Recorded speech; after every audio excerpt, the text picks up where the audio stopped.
Hello, my name is Tabitha Ward, and I am running for mayor of New York City. As mayor, I will solve the problems of New York City in the areas of immigration, budget, taxes and revenue, jobs and education, infrastructure, law enforcement and crime prevention, and additional policies. For more information on these topics and the single market of the European Union, please go to my social media platforms and review the videos. The information will be available at the end of this video. On June 17th, 2025, I attended the Board of Elections hearing concerning an objection to my name appearing on the general ballot due to insufficient signatures. However, I was under the impression that the hearing was for my name to appear on the primary ballot. Previously, on June 4th, 2025, I received a letter via FedEx from an attorney with a New York election law firm, and I responded by emailing him the next day on June 5th, 2025. In the email, I informed him that there were three candidates, one for mayor, one for comptroller, and one for Queensborough president, who all shared the same petitions.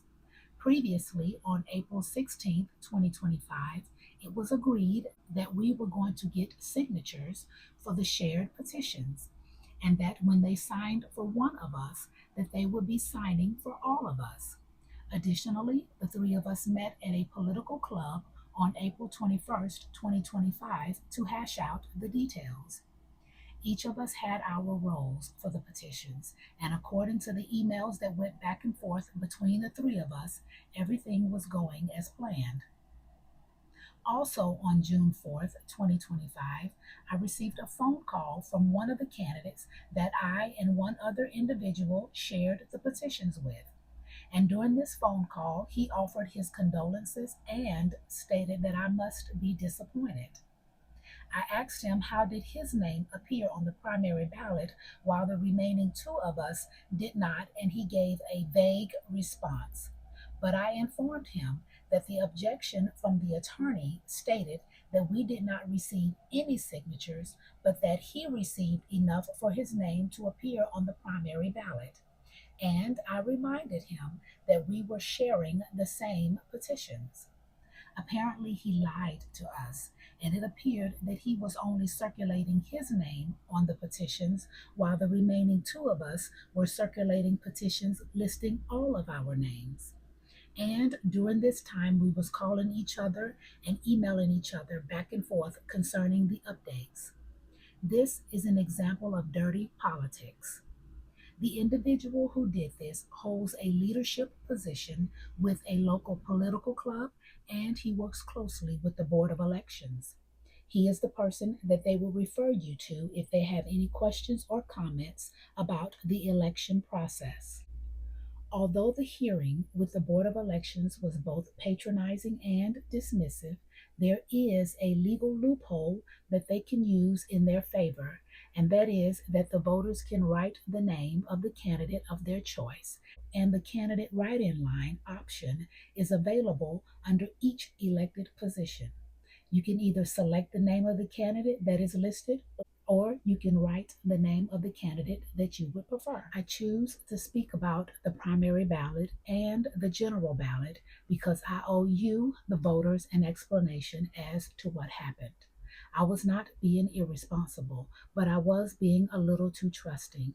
Nevertheless, I would like to thank each and every one of you who wrote my name in on the write-in line that was provided.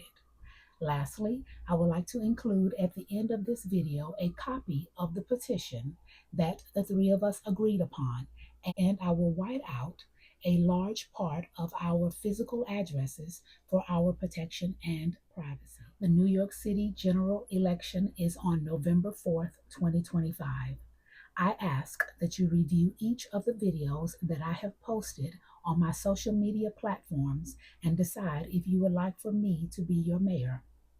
If by chance that my name does not appear on the general ballot, I ask that you write my name on the line that will be provided. Also, if you would like to donate to my campaign, please donate under the information that will be provided at the end of this video. Any and all donations are greatly needed and appreciated. Also, I ask that if you would like to hear more about my campaign policies and would like to have the opportunity to ask questions, please reply to this email or contact me through my social media sites. I am available to attend and speak at political gatherings and clubs. Please know that if I am contacted and invited, I will come. Additional questions that I have received. If you're not elected mayor of New York City, will you still ensure the aforementioned campaign promises? I will work with whomever is elected mayor. However, if someone else is elected mayor, they will not be under any obligations to fulfill my campaign promises. What are you going to do about the single market if you are not elected mayor? I am still requesting the opportunity to oversee the entire single market of the European Union and or bid on contracts on behalf of the United States of America. By requesting that the European Union consider allowing me to lead the United States of America in fulfilling, maintaining, managing, to include overseeing foreign country bids on the single market of the European Union, as the United States possesses the small businesses, entrepreneurships, organizations, independent contractors, labor, and etc. in the areas of expertise, skill, talent, creativity, resources, supplies, and availability, and etc., to oversee the entire single market of the European Union. This is an idea and gift, along with many other ideas and gifts that God has given me because He knows my heart. 1 Samuel 16:7 says, "But the Lord said unto Samuel, Look not on his countenance, or on the height. Man looketh on the outward appearance, but the Lord looketh on the heart." God knows that I will fight for his people. I will not allow the single market to be misused, abused, and weaponized and used for personal and or political gain.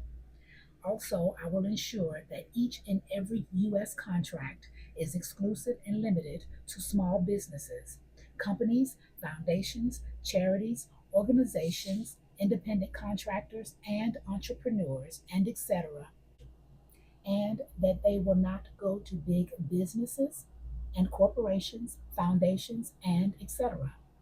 God knows my heart, and God knows that I will do what He tells me to do, and I will say what He tells me to say. My heart beats in service to Him. I am told that I am wasting my time. Nothing that you do for God is a waste of time, regardless as to the outcome. 1 Corinthians 15:58 says, "Therefore, my beloved brethren, be ye steadfast, unmovable, always abounding in the work of the Lord, for as much as ye know that your labor is not in vain in the Lord." My favorite book and chapter is Hebrews chapter 11, but my favorite scripture is 1 Corinthians 15:58. Regardless as to the outcomes, it is the work for God that will last. God does not judge us based on the outcome. He judges us on the work and or the labor. Thank you, and please review the two documents that are included at the end of this video. Please donate, like, subscribe, and post your questions and or comments. I am on change.org, Facebook, X, Instagram, LinkedIn, and I have a YouTube channel.